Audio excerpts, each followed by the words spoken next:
Robert Chen never thought that coming home 2 days early would change his entire life. But that's exactly what happened on a quiet Tuesday afternoon in October. He had been in Singapore for almost a week, closing a deal that was supposed to take another 3 days. But things had gone better than expected. The contracts were signed, the handshakes were done, and Robert found himself with nothing to do but sit in another hotel room halfway across the world. So he did what any exhausted businessman would do. He booked the next flight home.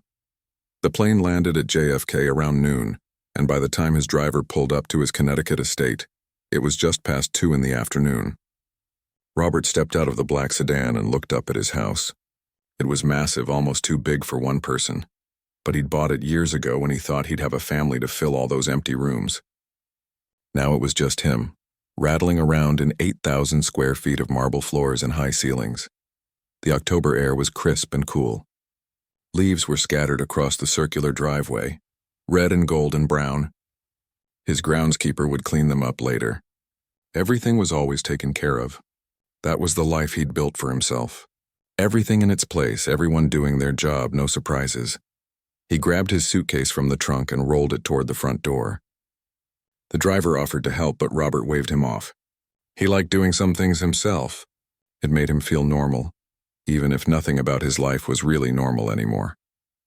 The key turned smoothly in the lock, and the heavy oak door swung open. The house smelled clean, like lemon and fresh laundry. Maria had been here just like she was every Tuesday and Friday. For 12 years, she'd been taking care of his home, and he'd never had a single complaint. She was quiet, thorough, and never bothered him with small talk. Perfect, really. Robert left his suitcase in the foyer and walked toward his study. He was already thinking about the emails he needed to answer, the calls he needed to make. Even though the Singapore deal was done, there were always 10 more things waiting for his attention.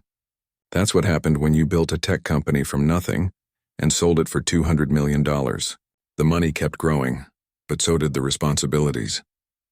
He loosened his tie as he walked down the hallway. His footsteps echoed on the marble. The house was always so quiet, sometimes too quiet.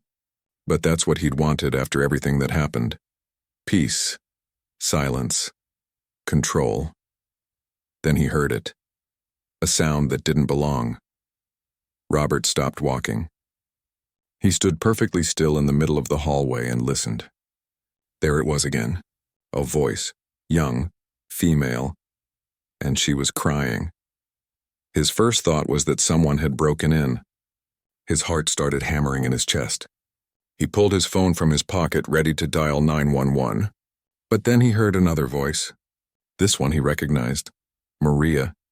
She was talking in Spanish, soft and soothing, the way you'd talk to a scared animal or a small child. Robert's thumb hovered over the emergency call button, but he didn't press it. Something told him this wasn't a break-in. This was something else, something he couldn't quite figure out. The voices were coming from his living room. He moved quietly down the hallway, his expensive Italian shoes barely making a sound on the floor. As he got closer, he heard more sounds. A rustling noise like someone moving around, the clink of glass or plastic, and then another sound that made him freeze completely. A baby crying. Robert stood outside the living room door, his mind racing. A baby in his house? That was impossible. Maria didn't have a baby. She had a teenage daughter he'd seen in photos on her phone, but no baby. And why would there be a baby in his living room on a Tuesday afternoon? He took a deep breath and stepped closer to the doorway. From this angle, he could see part of the room. His white Italian leather sofa, the one that cost more than most people's cars. His marble coffee table, the floor-to-ceiling windows that looked out over his perfectly manicured lawn. And Maria, standing in the middle of it all, rocking back and forth with something wrapped in his cashmere throw blanket. The blanket that usually sat folded over the back of his reading chair. The blanket that cost $3,000. Robert's brain was trying to process what he was seeing, but nothing made sense. He leaned forward slightly, trying to get a better view without revealing himself. That's when he saw her. A teenage girl was sitting on his sofa. She was young, maybe 16 or 17, with long dark hair pulled back in a messy ponytail. Her face was blotchy and red from crying, and she was wearing clothes that looked dirty and wrinkled. She had her arms wrapped around herself, rocking slightly, and tears were streaming down her cheeks. Robert recognized her. He'd seen her face before in the photos Maria sometimes showed him when she talked about her daughter. This was Carmen, Maria's pride and joy, the girl she worked so hard to support, the girl who was supposed to be in school right now, but Carmen wasn't in school. She was in his living room crying like her heart was breaking, and in Maria's arms, wrapped in his expensive blanket, was a baby. A real, actual newborn baby with a wrinkled red face and tiny fists that waved in the air as it cried. Robert's mind went blank. He couldn't think. Couldn't move. He just stood there in his hallway, staring at the impossible scene in front of him. Maria was wearing her usual cleaning clothes, comfortable pants and a simple shirt, her hair tied back in a bun. She was bouncing gently, swaying side to side, making soft shushing sounds. The baby's cries started to quiet down, turning into little hiccuping sobs. On his coffee table, the beautiful marble surface that he never put anything on except the occasional book, there were baby bottles. Actual baby bottles, the cheap plastic kind you could buy at any drugstore.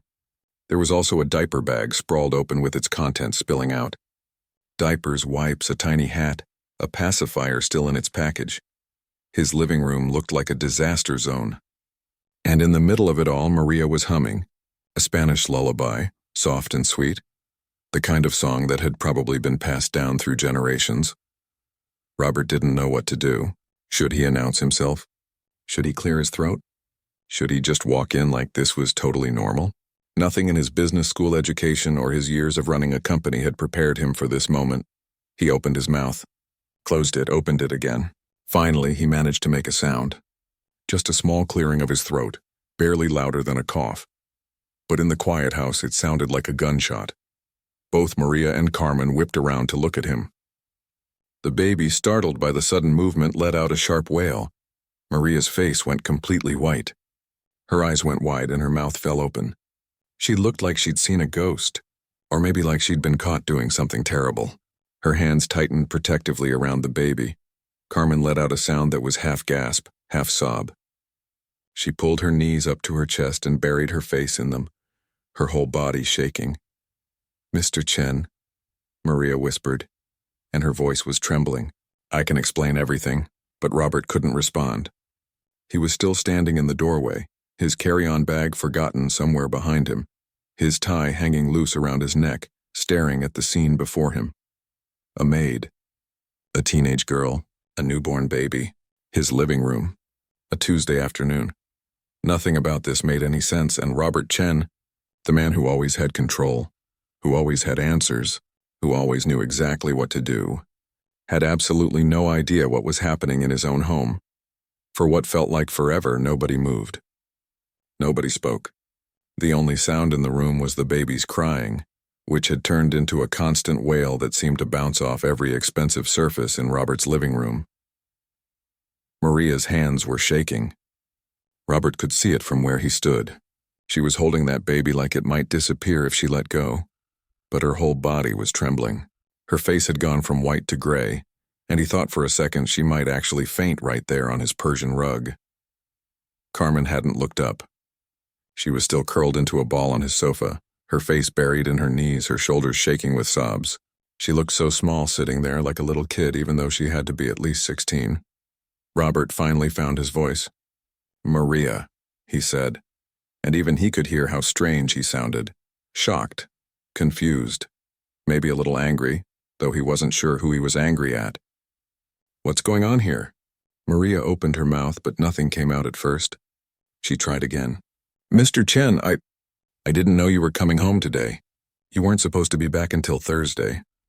"I finished early," Robert said, which seemed like the most ridiculous thing to say given the circumstances.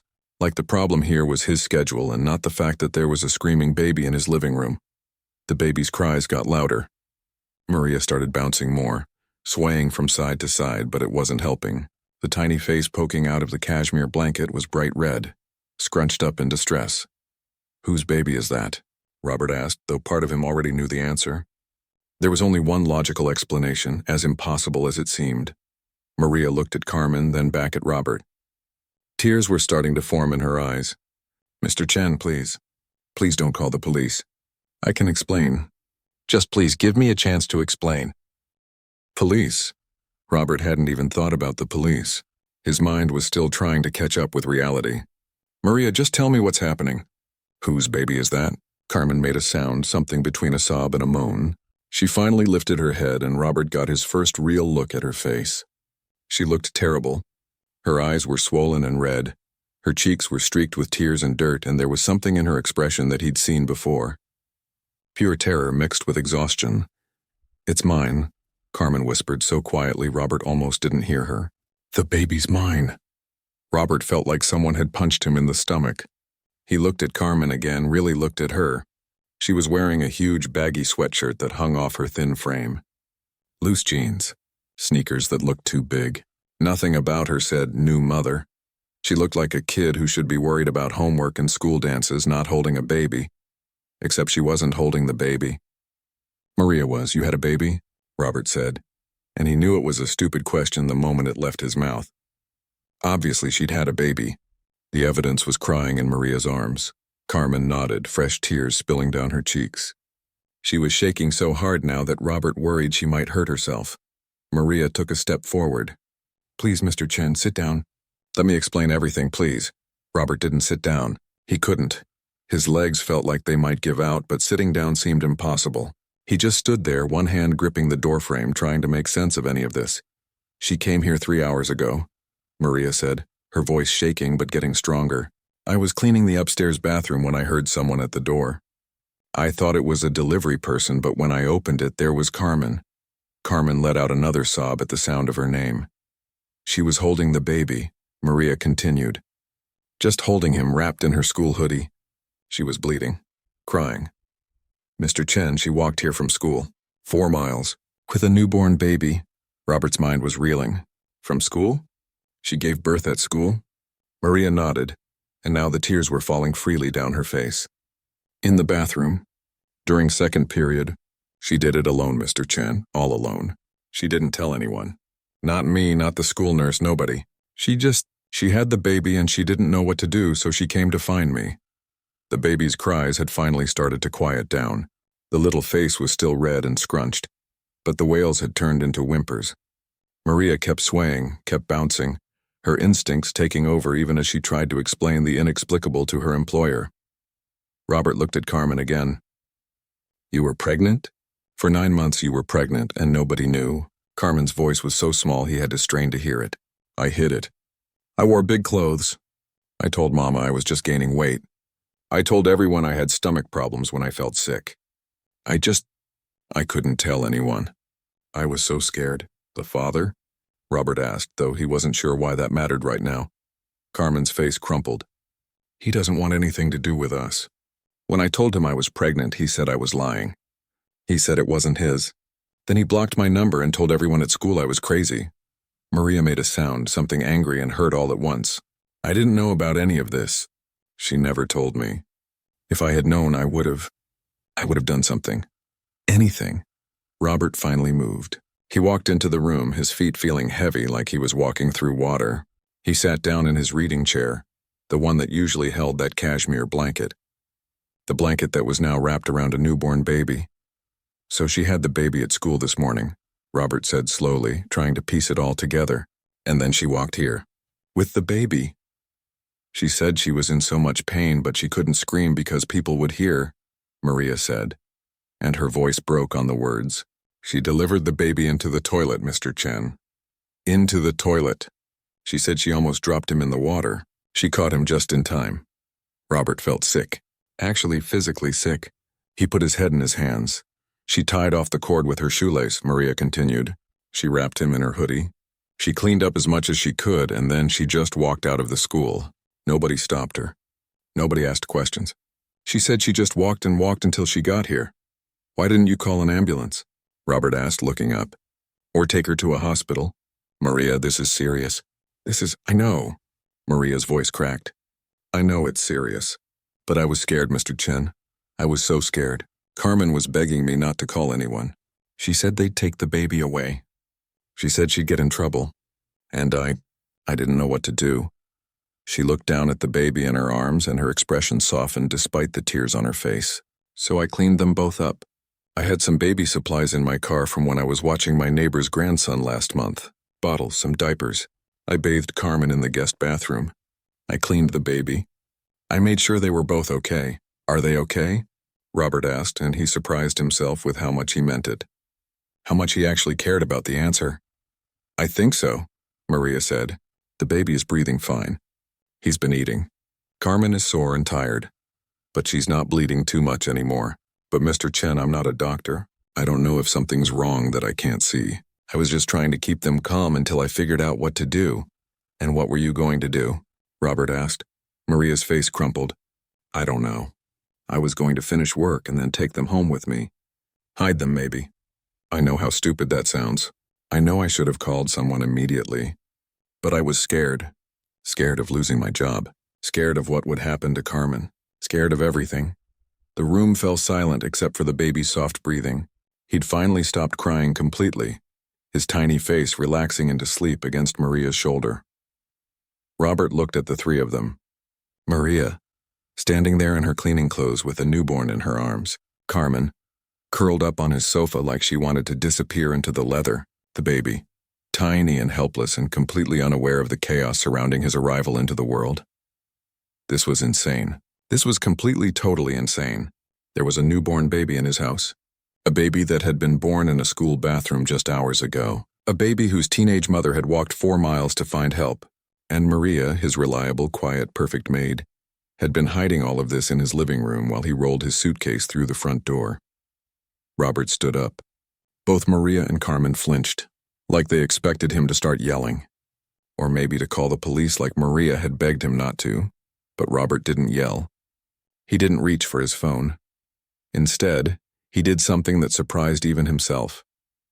He walked over to Maria and gently took the baby from her arms. The baby was lighter than Robert expected. So small that he felt like he might break him just by holding him wrong.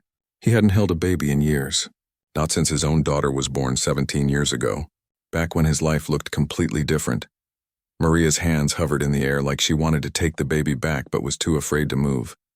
Carmen had gone completely still on the sofa, watching him with wide, terrified eyes. Robert looked down at the tiny face. The baby's eyes were closed, his little mouth making small movements like he was dreaming about eating. His skin was still red and wrinkled, so new to the world. One tiny hand had escaped the blanket and was curled into a perfect little fist. What's his name? Robert asked quietly. Carmen's voice was barely a whisper. I haven't named him yet. I didn't have time to think about names. Robert nodded slowly. He walked over to the sofa and sat down, careful not to jostle the baby. Up close, Carmen looked even worse than he'd thought. There were dark circles under her eyes.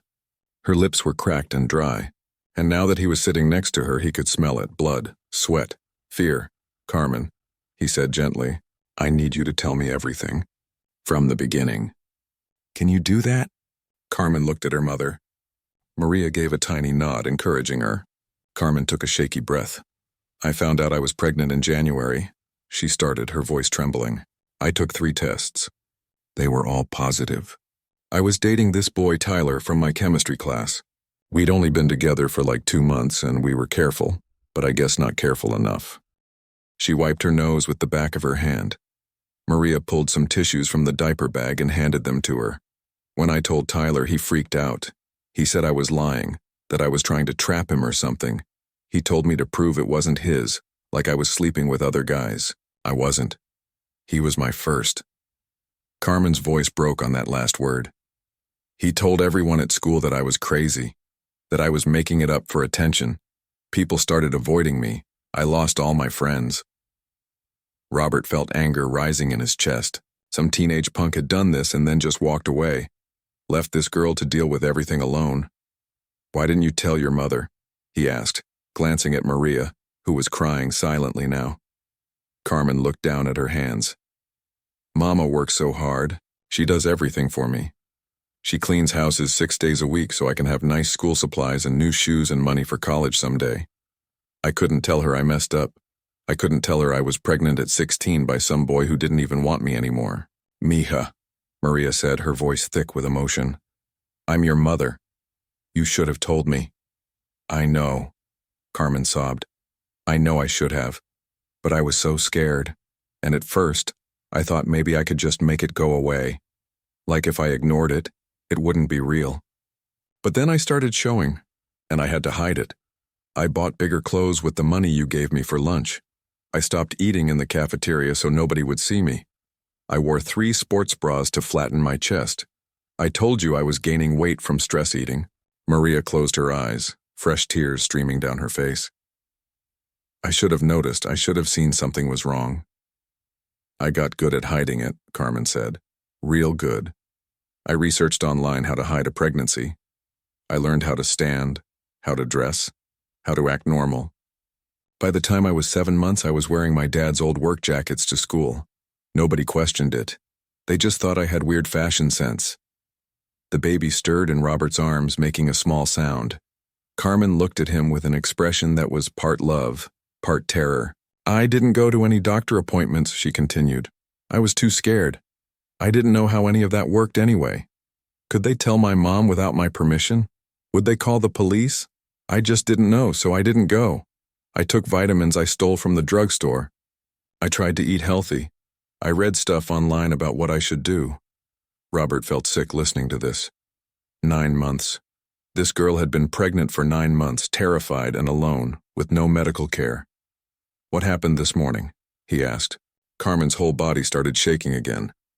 I woke up and my stomach hurt really bad, but it had been hurting on and off for days, so I thought it was just normal pregnancy stuff. I went to school because I didn't want Mama asking questions about why I was staying home. She took a shuddering breath. First period was fine, but halfway through second period I felt this really intense pain, like something was squeezing my insides. I asked to go to the bathroom, and the teacher let me. I thought maybe I just needed to sit down for a minute, you know? Just breathe through it. Maria sat down on Carmen's other side, taking her daughter's hand. But the pain got worse, Carmen said. So much worse. And then I felt this pressure like I needed to push. I locked myself in the last stall, the big one for wheelchairs, and I tried to stay quiet. I bit my sweatshirt sleeve so hard I thought my teeth would break. And then suddenly he was coming. I couldn't stop it. Tears were pouring down her face now. I tried to catch him. I was so scared he'd fall in the toilet.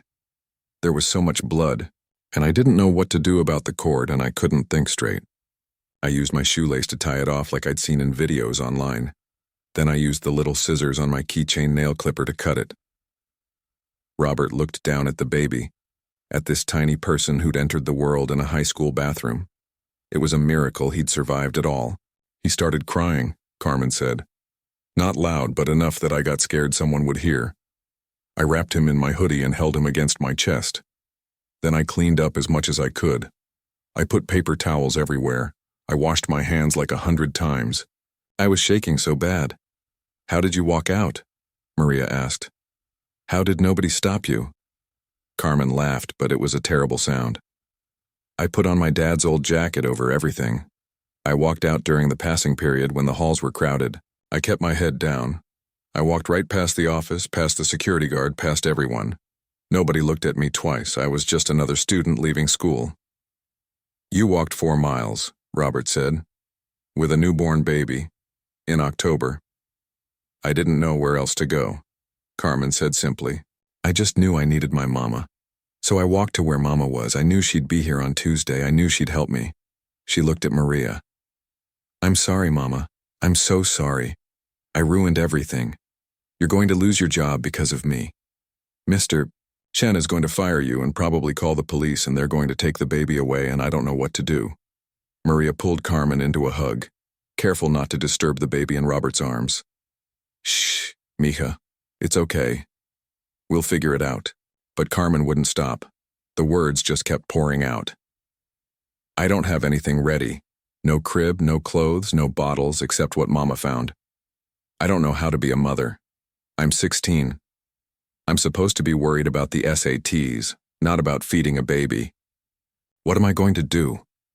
Robert sat there, holding this tiny baby, listening to this teenage girl fall apart.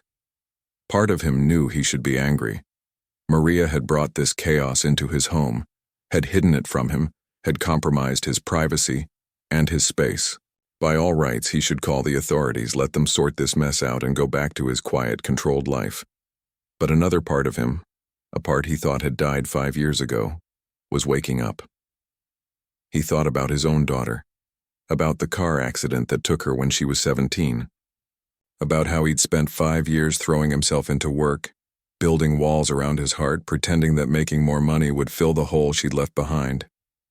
He thought about all the things he'd never gotten to do with her, never gotten to meet her boyfriend, never gotten to help her through her first heartbreak, never gotten to give her advice or be there when she needed him most.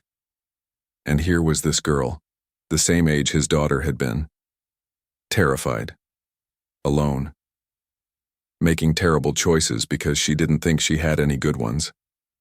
Robert looked down at the baby one more time. Then he looked at Maria, who was watching him with an expression of pure fear.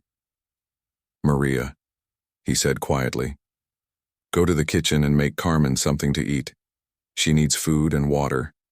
Lots of water." Maria blinked. "Mr. Chen?"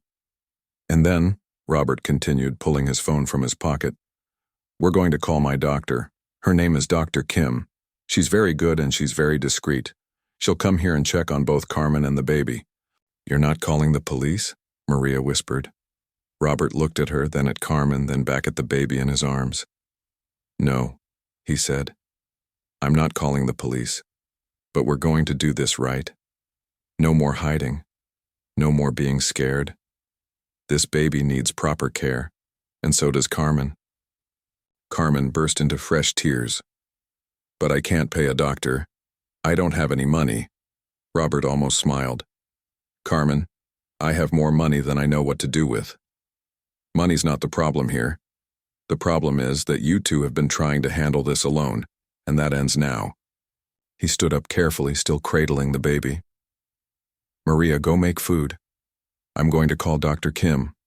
And Carmen, you're going to eat and rest, because you just had a baby and you look like you're about to pass out." Maria stood up slowly, like she couldn't quite believe what was happening. "Mr. Chen, I don't understand. Why are you helping us?" Robert looked at her for a long moment. He thought about telling her about his daughter, about the grief that still sat in his chest like a stone, about how sometimes the universe gives you a second chance when you least expect it. But instead he just said, "Because it's the right thing to do. Now go. That girl needs food." Maria nodded and hurried toward the kitchen. Carmen sat on the sofa, looking up at Robert with an expression of disbelief and hope. And Robert stood, there in his expensive living room, holding a baby who'd been born in a bathroom just hours ago, and for the first time in 5 years, he felt like maybe his life meant something again. Dr. Kim arrived exactly 28 minutes after Robert called her. She didn't ask questions on the phone, didn't demand explanations. She just said she'd be there as fast as she could. That was the thing about having a personal physician who you paid well. They showed up when you needed them. Robert heard her car pull up in the driveway. He was still holding the baby, who had woken up once to cry and then fallen back asleep after Carmen fed him with one of the bottles Maria had found. The whole feeding process had been awkward and painful to watch. Carmen clearly had no idea what she was doing, and the baby seemed just as confused. Maria had made scrambled eggs and toast, which Carmen had eaten like she hadn't seen food in days. Maybe she hadn't. Between bites, she'd kept apologizing, saying sorry over and over until Robert finally told her to stop. There was nothing to apologize for anymore. Not to him, anyway. Dr. Kim let herself in through the front door. Robert had texted her the door code. She was carrying 2 medical bags, one in each hand, and she moved with the kind of calm efficiency that came from 30 years of practice. "Robert," she said, nodding at him. Then she saw Carmen on the sofa, looking small and scared, and her expression softened. "And you must be the new mother." Carmen nodded, unable to speak. Dr. Kim set her bags down and washed her hands in the kitchen sink that Maria showed her. Then she came back into the living room and sat down next to Carmen. "I'm Dr. Kim. I'm going to examine you and the baby, make sure everything is okay. Is that all right with you?" "Yes," Carmen whispered. "Good. Now when did you give birth?" "This morning. Around 10:30, I think. I wasn't really looking at a clock." Dr. Kim didn't even blink. "And where did you give birth?" "At school." "In the bathroom? Alone?" Carmen nodded. Dr. Kim looked at Robert and he saw something flash across her face. Concern, maybe. Or anger at a system that let a 16-year-old girl go through pregnancy and childbirth without any help. But she didn't say anything about it. She just turned back to Carmen. Okay, sweetheart. I'm going to examine you first, then the baby. Robert, I'll need you to step out for this part. Robert handed the baby to Maria and left the room. He stood in his study, looking out the window at his perfectly maintained lawn, and wondered how his life had turned into this. 48 hours ago, he'd been in Singapore closing a business deal. Now he was arranging medical care for a teenage girl and her newborn baby in his living room. The old Robert, the one from before his daughter died, would have already called the authorities, would have handled this by the book. But that Robert had died in a car accident 5 years ago along with his daughter, this Robert, the one standing in his study on a Tuesday afternoon, was someone different. Someone who'd learned that following all the rules and maintaining control didn't protect you from pain. Dr. Kim came to find him 20 minutes later. They're both remarkably healthy, all things considered, she said. Carmen has some tearing that should have been stitched, but it's not severe enough to require emergency intervention at this point. She's dehydrated and exhausted, but she'll recover. The baby is small but full term. His temperature is good, breathing is clear, reflexes are normal. So they're okay? For now. But Robert, this baby needs proper postnatal care. He should have been examined right after birth. He needs to be monitored for jaundice, feeding issues, infection. And Carmen needs follow-up care. She should probably see an OB/GYN within the next few days. Robert nodded. Can you arrange that? Whatever they need. Dr. Kim studied him for a moment. I can. But Robert, you know this situation is complicated. Carmen is a minor. There are mandatory reporting laws. What does that mean exactly? It means that as a medical professional, I'm required to report certain things. A 16-year-old giving birth alone with no prenatal care raises red flags. Child Protective Services will likely get involved. Robert felt his stomach drop. They'll take the baby? Not necessarily. But they'll investigate. Make sure Carmen has a safe home environment. That she's capable of caring for the baby, that there's no abuse or neglect happening. Her mother works for me. She's a good person. She takes good care of Carmen. She just didn't know about the pregnancy. Dr. Kim nodded slowly. I believe you. But it's not up to me. The law is the law. Robert walked to his desk and sat down. He pulled out his laptop and opened it. What if Carmen had better support? What if she had resources, a stable environment, people helping her? That would certainly make a difference in how CPS views the situation. Robert started typing. I'm going to call my lawyer. We're going to figure this out the right way. Get Carmen emancipated if we need to. Set up a trust for the baby, make sure everything is legal and documented. Robert? Dr. Kim's voice was gentle. Why are you doing all this? This isn't your responsibility. He stopped typing and looked at her. Dr. Kim had been his doctor for 8 years. She'd been there after the accident. She'd seen him at his worst.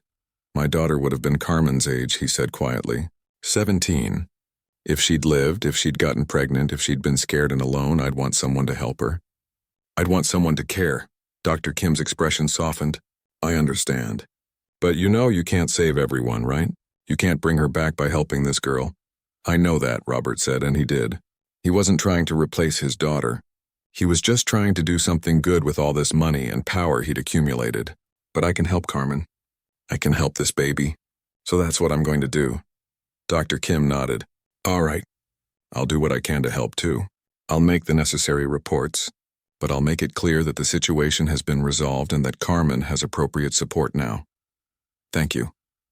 After Dr. Kim left, Robert went back to the living room. Carmen was lying down on the sofa now, covered with a soft throw blanket Maria had found. The baby was asleep in a nest of pillows on the floor next to her.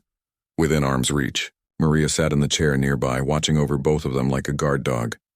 Maria, come with me, Robert said. She followed him to his study, her hands twisting together nervously. Robert sat down at his desk and gestured for her to sit across from him.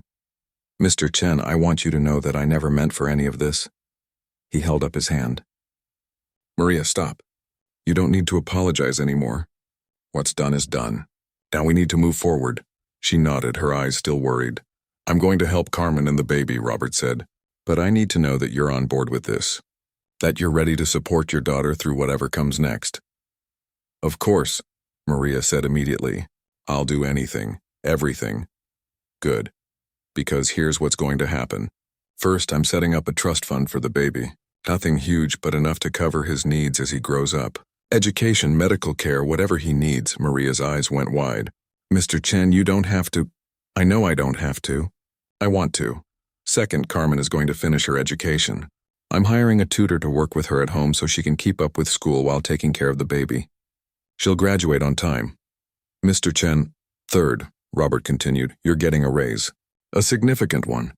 And health insurance that covers your whole family, including the baby. You're also getting more flexible hours so you can help Carmen when she needs it. Maria put her face in her hands and started crying. Not sad crying, but the kind of crying that comes from relief so powerful it has to go somewhere. Why are you doing this? She asked through her tears. We're nothing to you. Just your maid and her daughter who messed up her life. Robert thought about that for a moment. Were they nothing to him? Maybe they had been yesterday. But today, after everything that had happened, they felt like something more. Like a second chance. Like a purpose. You're not nothing, he said finally. And Carmen didn't mess up her life. She made a mistake, yes. But she's 16. 16-year-olds are supposed to make mistakes. They're not supposed to go through them completely alone. He stood up and walked to the window. The sun was starting to set, painting the sky in shades of orange and pink. I've spent the last 5 years of my life making money. Just making more and more money. And for what? So I could have a bigger house? A nicer car? None of it matters. None of it fills the empty space. Maria was quiet, listening. But maybe this matters, Robert said. Maybe helping Carmen and this baby, maybe that's something real. Something that actually means something. He turned back to face her. So that's why I'm doing this, Maria. Because for the first time in 5 years, I feel like I have a reason to come home. Does that make sense? Maria wiped her eyes and nodded. Yes, Mr. Chen, that makes sense. Over the next few hours, Robert transformed his house into something it had never been before. A home. He called a service and had them deliver a crib, a changing table, diapers, baby clothes, bottles, formula. Everything a newborn could possibly need. The items started arriving within an hour. Delivery people carrying boxes and bags through his front door. He cleared out one of his guest rooms and had everything set up there. The crib went by the window where morning light would come in gently. The changing table went against the wall with all the supplies organized in baskets. He even had them bring in a comfortable rocking chair for Carmen to use when feeding the baby. His chef, who usually had Tuesdays off, came in special to prepare nutritious meals for Carmen. Bone broth for healing, leafy greens for iron, lean proteins for strength, the kind of food a new mother needed. Maria watched all of this with tears in her eyes. Carmen, who had finally managed to sleep a little, woke up to find her baby in a real crib in a real nursery, and she cried so hard that Maria worried something was wrong. It's too much, Carmen kept saying. It's all too much. Why is he being so nice to us? But Robert just kept organizing things, making calls, arranging appointments. He scheduled Carmen with an OB/GYN for later that week. He contacted a lactation consultant to help with feeding. He even called a social worker he knew, someone who could help navigate the legal aspects of everything. By the time evening came, the baby had a name. Carmen had been thinking about it all afternoon, and finally she'd decided. Gabriel, she told Robert. I want to name him Gabriel. It means God's messenger, because I think maybe he was sent to save me from myself. Does that sound stupid? No, Robert said, looking down at the sleeping baby in the fancy new crib. I think Gabriel is a perfect name. That night, Robert sat in his study long after everyone else had gone to sleep. Carmen was in the guest room with Gabriel. Maria had gone home finally, though she'd promised to come back first thing in the morning. The house was quiet again, but it was a different kind of quiet than before. It wasn't empty anymore. It was peaceful. Robert pulled out his phone and looked at a photo he kept hidden in a private folder. His daughter, smiling at the camera, 17 years old and full of life. This was taken 2 weeks before the accident. 2 weeks before his whole world fell apart. I think you'd like them, he said softly to the photo. Carmen and Gabriel. I think you'd tell me I'm doing the right thing. He put the phone away and looked around his study. Tomorrow he'd need to call his lawyer. Talk about trusts and legal guardianship and all the complicated things that came with this situation. Tomorrow he'd need to figure out how to navigate CPS and make sure everything was done properly. But tonight, he was just going to sit here in his quiet house that wasn't quite so empty anymore and feel something he hadn't felt in 5 years. Hope. 3 weeks later, Robert found himself doing something he never thought he'd do again. He was sitting in a pediatrician's office holding a baby carrier while Carmen filled out paperwork at the front desk. Gabriel had gained almost a pound since that first day. His skin wasn't red and wrinkled anymore. He looked like a real baby now, with chubby cheeks and tiny fingernails that Carmen was terrified to trim. He was wearing a little outfit that Robert had picked out himself, a soft blue onesie with elephants on it. "Mr. Chen," Carmen said, looking back at him. "They're asking for the insurance card." Robert pulled it from his wallet and handed it to her. It still felt strange, seeing Carmen's and Gabriel's names listed on his family insurance plan, but his lawyer had worked it all out. Everything was legal now. Everything was proper. The social worker had come by the house twice. The first visit had been tense, with Maria practically shaking with worry. But Robert had been there, and his lawyer had been there, and they'd shown the social worker the nursery and the tutoring schedule and the meal plans. They'd shown her that Carmen had everything she needed. The second visit had been easier. The social worker could see that Gabriel was thriving, that Carmen was learning, that Maria was involved and supportive. By the end of it, she'd actually smiled and told them they were doing a good job. "It's unusual," she'd said, "but it's working. Keep doing what you're doing." Robert looked around the waiting room. It was full of other parents with their babies, young couples mostly, looking exhausted but happy. A few of them glanced at him and Carmen, probably wondering about their relationship. Were they father and daughter? Grandfather and granddaughter? He didn't care what they thought. Gabriel made a small sound in his sleep, and Robert instinctively started rocking the carrier gently. It was amazing how quickly these things came back to him. The rocking, the shushing, the way to hold a baby so they felt secure. He'd done all of this with his daughter when she was born. He never thought he'd do it again. Carmen came back and sat next to him. She looked different than she had 3 weeks ago. She'd gained some weight, healthy weight that filled out her face. The dark circles under her eyes were fading. She still looked young because she was young, but she didn't look quite so terrified anymore. "Thank you," she said quietly, "for coming with me. I know you probably have work stuff to do." "Work can wait," Robert said, and he meant it. Over the past 3 weeks, he'd been getting home earlier and earlier. Sometimes he'd walk in at 4 in the afternoon, unheard of for him. His business partners had noticed, but nobody said anything. Maybe they thought he was getting old. Maybe they thought he was losing his edge. He didn't care about that either. "How's the tutoring going?" he asked. Carmen's face lit up a little. "Good, actually. Mrs. Peterson is really patient. She doesn't make me feel stupid for falling behind. We're working on calculus right now, and I actually understand it." Mrs. Peterson was the tutor Robert had hired, a retired teacher who came to the house 3 days a week. She'd been skeptical at first about teaching a teenage mother while a baby cried in the background, but Carmen had impressed her. Despite everything, the girl wanted to learn. She wanted to graduate. She wanted to go to college someday. "And have you thought more about what you want to study?" Robert asked. Carmen looked down at Gabriel. "I think maybe nursing, or something with babies. I don't know, it sounds stupid. But going through all this, having Gabriel, it made me think about how scared I was, and how much I needed help. Maybe I could help other girls who end up in situations like mine." "That's not stupid at all," Robert said. "I think that's actually really smart." The nurse called Gabriel's name, and they went back to the examination room. The pediatrician, Dr. Patel, was young and friendly.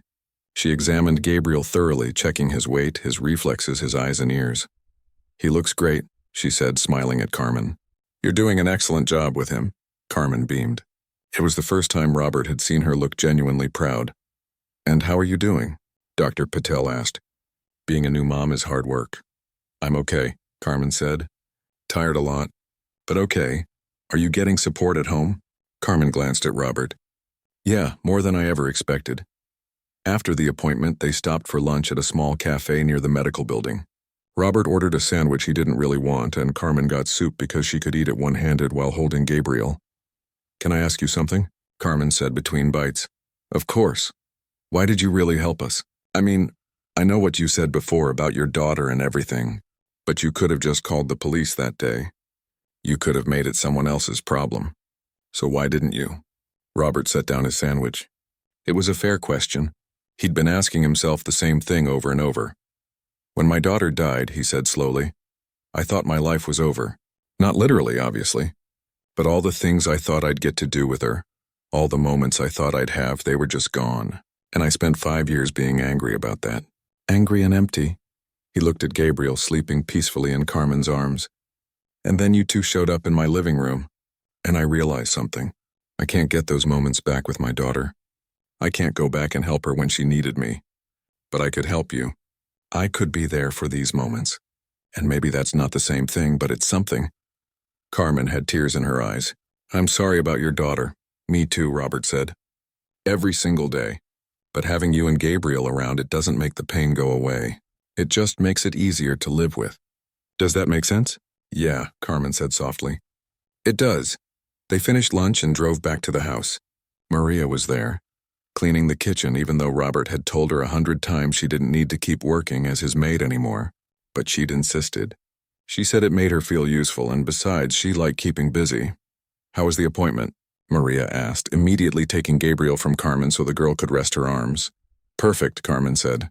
Dr. Patel said he's gaining weight really well. Maria kissed Gabriel's forehead. Of course he is. Look at those cheeks. He's going to be a big, strong boy. Robert watched the three of them together. Maria cooing at her grandson. Carmen smiling for real. Gabriel sleeping peacefully without a care in the world. 3 weeks ago, they'd all been terrified. Now they looked like a family. His phone buzzed with emails from work, meetings he was missing, deals that needed his attention, people wanting his time. He looked at the screen for a moment, then put the phone away. It could all wait. I'm going to make some tea, he said. Anyone want some? Over the next few months, life fell into a rhythm that surprised everyone. Carmen studied with Mrs. Peterson in the mornings while Maria or Robert watched Gabriel. In the afternoons, Carmen took care of the baby while catching up on assignments. Evenings were family time, all of them together. Robert started coming home at 3 o'clock every day. Then 2:30, then 2. His business partners stopped asking where he was. They'd figured it out. Robert Chen, the man who used to work 16-hour days, was now leaving early to help a teenage girl raise her baby. The first time Gabriel smiled, really smiled, it was at Robert. The old man had been making silly faces trying to get the baby to eat his bottle, and suddenly Gabriel had looked up at him and grinned. Robert had actually gotten tears in his eyes. Did you see that? He'd shouted to Carmen, who was doing homework at the kitchen table. He smiled at me. Carmen had laughed. He smiles at everyone, Mr. Chen. You're not special. But Robert felt special. For the first time in years, he felt like he mattered to someone. Gabriel started sleeping through the night around the 3-month mark. Carmen was getting straight A's in all her tutoring sessions. Maria had stopped apologizing every single day for what happened. The house felt alive in a way it hadn't since Robert's daughter died. People noticed, of course. Robert's friends from his business circles, the few he had, started asking questions. Why was his maid bringing her teenage daughter and baby to his house? What exactly was going on there? Robert didn't hide it. He told them the truth. He was helping a young girl who needed help. He was being there for a baby who deserved a chance at a good life. If people wanted to gossip about it, let them. He didn't care. One evening, about 4 months after that first chaotic day, Robert was sitting in his study going over some paperwork. Gabriel was 6 months old now, starting to sit up on his own and making adorable babbling sounds. Carmen knocked on his door. Can I talk to you? She asked. Always. She came in and sat down looking nervous.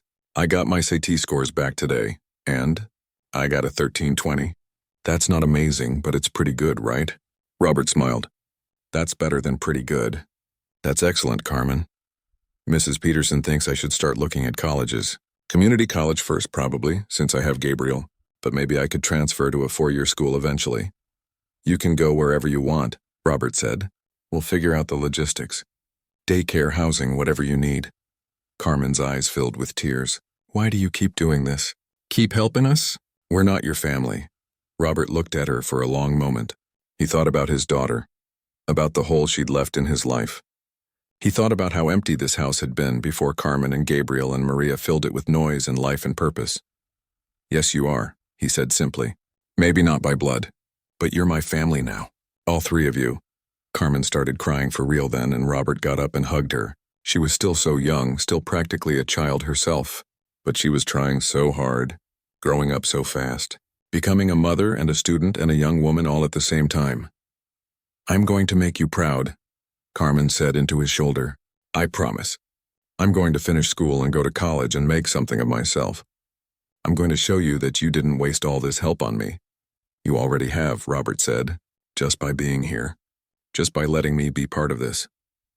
You've given me more than you'll ever know. That night, Robert went to check on Gabriel before bed like he did every night. The baby was sleeping peacefully in his crib, surrounded by all the things Robert had bought for him. Stuffed animals and soft blankets and a mobile that played gentle music. Robert stood there watching him breathe, watching his little chest rise and fall. This tiny person who'd come into the world in a high school bathroom, who'd been wrapped in a hoodie and carried 4 miles by a terrified teenager, who'd somehow ended up here in this house changing everything. Your mom's going to do great things, Robert whispered to the sleeping baby, and I'm going to be here to see it. I'm going to be here for all of it. He thought about his daughter one more time, about how he'd always wondered if she was proud of him, if she'd thought he was a good father. He'd never gotten to ask her, but maybe somewhere she was watching.